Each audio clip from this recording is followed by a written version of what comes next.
ओम शांति। आज है 11 सितंबर 2024 की मुरली। आज की मुरली का मुख्य सार। बाबा ने कहा, मीठे बच्चे, तुम बाप के पास आए हो अपने कैरेक्टर्स सुधारने। तुम्हें अभी दैविक कैरेक्टर्स बनाने हैं। प्रश्न, तुम बच्चों को आंखें बंद करके बैठने की मना क्यों की जाती है? उत्तर, क्योंकि नज़र से निहाल करने वाला बाप तुम्हारे सम्मुख है। अगर आंखें बंद होंगी तो निहाल कैसे होंगे? स्कूल में आंखें बंद करके नहीं बैठते हैं। आंखें बंद होंगी तो सुस्ती आएगी। तुम बच्चे तो स्कूल में पढ़ाई पढ़ रहे हो। यह सोर्स ऑफ इनकम है। लाखों पद्मों की कमाई हो रही है। कमाई में सुस्ती, उदासी नहीं आ सकती। आज की मुरली का मुख्य पॉइंट्स।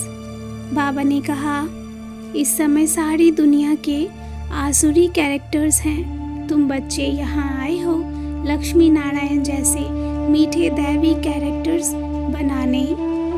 तो बच्चों को यह निश्चय अच्छी रीति होना चाहिए कि हम आत्माओं को पढ़ाने वाला स्वयं परमपिता परमात्मा है। यह कोई ऑर्डिनरी बाप नहीं है, यह तो बेहद का बाप है। अभी यह तुम्हारा अंतिम जन्म है, फिर घर जाना है। उस घर में यह शरीर तो नहीं जाएगा, सिर्फ आत्माएं जानी है। तो मीठे मीठे रूहानी बच्चों, जितना हो सके याद में रह पवित्र बनो, तो तुम अपने पवित्र शांति धाम में पहुंच जाएंगे। तुम्हारे जन्म जन्मांतर के जो पाप हैं वह भी सब भस्म हो जाएंगे। बाप तुमको कितनी सहज समझानी देते हैं।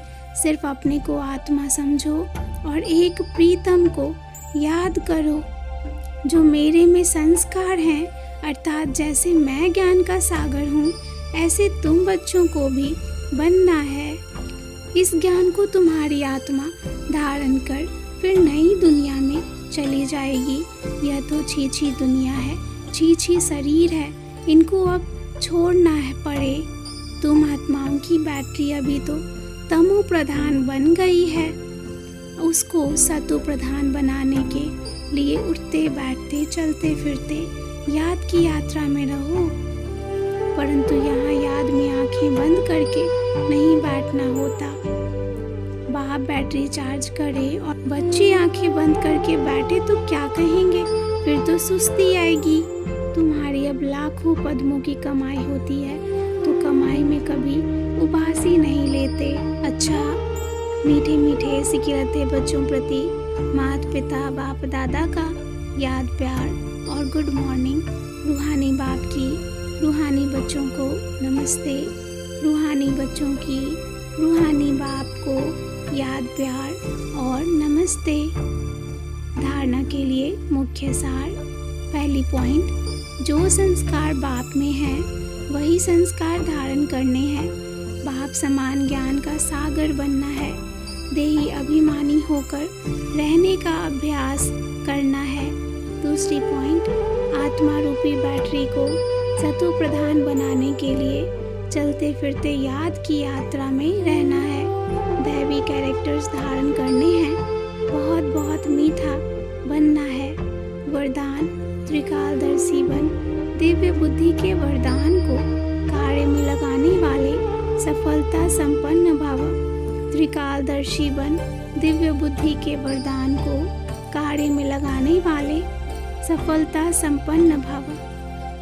बाप दादा ने हर बच्चे को दिव्य बुद्धि का वरदान दिया है। दिव्य बुद्धि द्वारा ही बाप को अपने आप को और तीनों कालों को स्पष्ट जान सकते हो।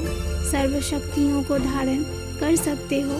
दिव्य बुद्धि वाली आत्मा कोई भी संकल्प को कर्म व वाणी में लाने के पहले हर बोल व कर्म के तीनों काल जानकर प्रैक्टिकल में आती है।